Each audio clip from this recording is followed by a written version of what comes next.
Nous avons avec nous en visuel Stéphane Trudeau, qui est directeur général de Bitume Québec. Bon après-midi, Monsieur Trudeau. Bonjour, juste un petit détail, je suis le directeur technique. Le directeur technique, c'est trop pour vous d'être tout simplement directeur, hein? Peut-être un peu trop pour l'instant. Pour l'instant. Alors, dites-nous, j'imagine que vous êtes votre gagne-pain, vous le gagnez avec les bitumes, l'asphalte, n'est-ce pas? Plus on vend de l'asphalte, plus on fait de l'argent, non? Non? Oui, effectivement. Alors que dans une étude, on semble comprendre que, oui, moi, je me suis toujours posé la question quand on voit ces grands travaux, des chantiers de rues, de ponts, etc., et où on brûle de l'asphalte, on chauffe de l'asphalte, et toute cette vapeur, je me suis toujours posé la question, où est-ce que ça va? Et on comprend que c'est du CO2 que ça dégage. Ça dégage du CO2 et je me pose la question, quand on parle de décarboner, on comprend que ça ne rime pas du tout avec moderniser. Pas d'asphalte, pas de béton le plus possible. Est-ce que finalement on va pouvoir reconstruire nos routes tout en gardant, tout en protégeant notre monde, notre environnement? Est-ce que c'est possible moderniser dans les circonstances parce qu'on parle beaucoup de CO2? Oui, c'est possible, mais j'aimerais développer un petit peu plus. Ce qu'on a présenté hier au congrès de l'ACFAS, on a présenté que l'industrie de l'enrobé bitumineux ou de l'asphalte veut se décarboner. Donc, on veut devenir carboneutre en 2050. C'est le même objectif que le gouvernement canadien. Il y a beaucoup d'actions qu'on doit faire pour ça, naturellement. Pour ce qui est de ce que vous disiez l'enrobé chaud qui dégage des émissions, effectivement, c'est la fabrication des enrobés qui dégage des CO2. Aussi, naturellement, chaque activité humaine, ça dégage des CO2. Ce qu'on vise, c'est de les réduire au maximum. Mais il n'y a pas de vapeur en tant que telle, là. Ça, faut pas avoir peur. Il n'y a pas de vapeur parce que quand on spéciale qui chauffe sort. cet asphalte-là, on voit des nuages noirs, n'est-ce pas? Et pour nous, c'est synonyme de dégagement de CO2.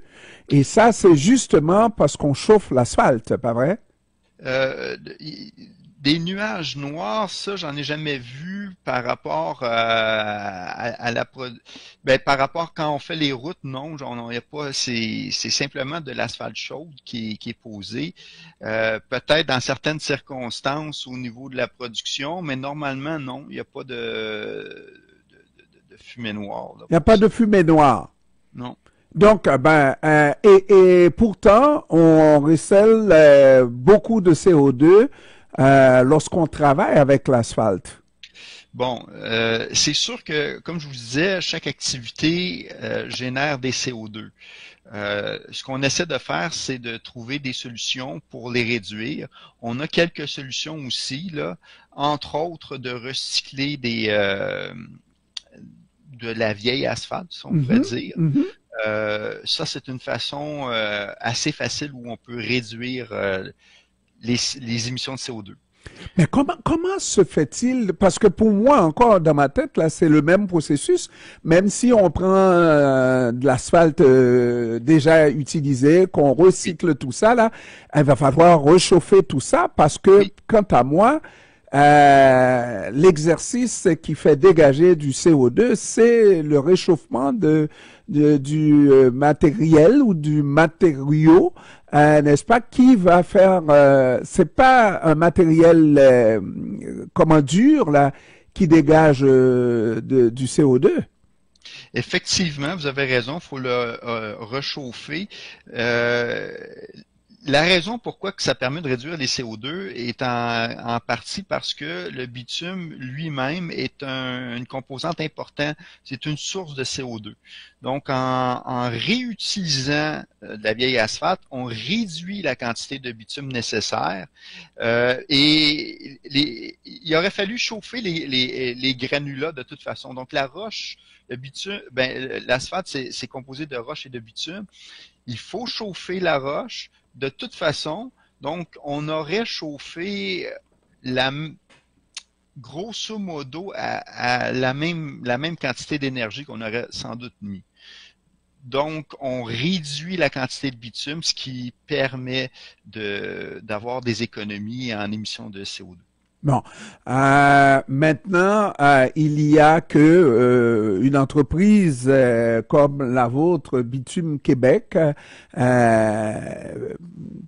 fonctionne lorsque Bitume Québec permet donc de rénover ces routes-là. Et il n'y a rien de permanent. Une route a une durée de vie comme tout individu et toute infrastructure a une durée de vie. Est-ce qu'on peut prolonger cette durée de vie, faisant en sorte qu'on ait à refaire ces travaux moins souvent et donc dégager moins de CO2 dans l'atmosphère? C'est tout à fait notre souhait aussi. C'est naturellement, vous savez que dans la construction d'une route, il y a plusieurs intervenants. Il y a ceux qui conçoivent la route. Ce qu'on souhaite, c'est d'avoir une vision à long terme, une vision durable, une vision qui permet, entre autres, de faire ce qu'on appelle de l'éco-conception ou d'inclure des techniques plus écologiques, plus vertes. Et aussi favoriser la durabilité. Quand on favorise la durabilité, effectivement, ça permet à l'asphalte de durer plus longtemps. Vous savez, la clé de la réussite est beaucoup dans l'entretien. Si on entretenait bien et si on entretient bien les routes, elles vont durer très longtemps. Mais si on entretient trop bien, je fais bien, trop bien, Bitume Québec ne gagnera pas bien sa vie, là. Mon directeur technique ne gagnera pas bien sa vie, hein? Peut-être je devrais. Il y a peut-être un peu de confusion au nom de Bitume Québec, mais Bitume Québec, c'est une association des producteurs d'enrobés et de ceux qui font du bitume aussi. Mm-hmm. Donc, nous-mêmes, on est à but non lucratif. Ah. On est juste une association. C'est sûr que nos membres, eux font de l'argent comme ça. Mais je vais vous dire quelque chose. On n'a aucun intérêt à... Ce qu'on souhaite, c'est d'être les plus responsables possible, d'être une industrie les plus responsables possible, le plus écologique possible, et de projeter une belle image. C'est ce que l'on souhaite. Oui, effectivement, il y a des gens qui veulent faire un peu plus d'argent, mais on sait que dans toute société, si on ne présente pas, comment dire, on veut faire notre part nous aussi. Ouais, je comprends. Et puis, il faut chercher pour trouver, et moi, j'ai l'habitude de dire que tous les problèmes sont dans la nature et toutes les solutions sont aussi dans la nature. Pendant longtemps, on a parlé d'enfouir le CO2, d'enfouir dans le sol et loin le CO2. Et c'était une blague, ça là, ou pourquoi on n'en parle plus? Dites-moi.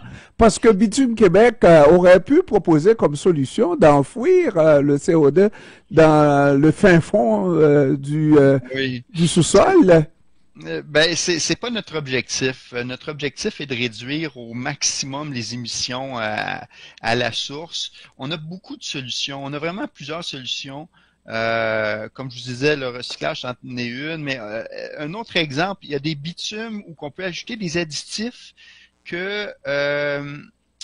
des additifs biosourcés qui eux-mêmes ont comme un crédit carbone associé à ces matériaux-là.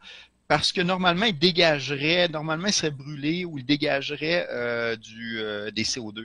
Donc, en l'incorporant dans le bitume, en faisant un matériau qui va durer, ben, on réduit en quelque sorte les émissions. Donc, c'est même déjà possible de réduire les quantités de CO2 en fabriquant de l'asphalte. De l'asphalte plutôt mélangé, et puis on risque de nous faire dire plus tard que l'asphalte pur est meilleur que l'asphalte mélangé, hein?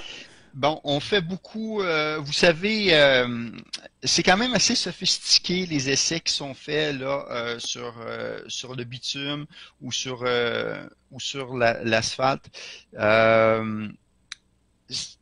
Il y a pas, c'est contrôlé. Donc, si on ajoute quelque chose et on dit que c'est bon, ben c'est réellement bon. Mm-hmm. On le vérifie souvent à petite échelle en faisant des petits projets et on observe et si ça se comporte bien, ben tout le monde est content. Monsieur Trudeau, dites-moi, dernière question. Il y a déjà eu cette guéguerre pour les routes, de faire des routes en béton armé. Par rapport à l'asphalte, cette guéguerre est encore là et j'ai l'impression que l'asphalte perd au change parce que on ne parle pas du béton comme dégageant du CO2 trop là. Je dois vous corriger. Tout de suite, corrigez-moi. Oui, vous savez, le béton, le ciment en tant que tel est une source quand même très élevée pour fabriquer du ciment, faut le chauffer à 1500 degrés Celsius, ce qui est énorme, beaucoup plus que l'asphalte qu'on chauffe aux alentours de 150 Celsius. Donc 10 fois plus en degrés Celsius. Donc, une route en béton, au contraire, c'est gentil de m'amener ça. Il dit, je vous ai donné l'occasion de marquer un point important. Au niveau de l'environnement, on se défend très, très bien. Hein? Je peux vous dire au niveau technique aussi, on a des solutions on peut faire de très, très bonnes routes en asphalte. On veut juste avoir la chance de le faire. C'est sûr que le béton va durer plus longtemps, sans entretien. Mais le béton a une durée de vie aussi, comme l'asphalte. Et si on entretient bien l'asphalte, ça va durer aussi longtemps. Et c'est ça la nuance. Mais ça coûte moins cher et c'est plus écologique. Voilà, l'asphalte est plus écologique, vous dites. Vous répétez que l'asphalte est plus écologique et je répète après vous, hein? Oui. Bon, alors, mesdames, messieurs, que voulez-vous? C'est le directeur technique de Bitume Québec qui me dit, je répète après lui, que l'asphalte est plus écologique que le béton. Stéphane Trudeau est directeur technique de Bitume Québec. Je vous remercie, Monsieur Trudeau, d'avoir pris du temps pour nous cet après-midi. Merci beaucoup. Merci, au revoir. Au revoir.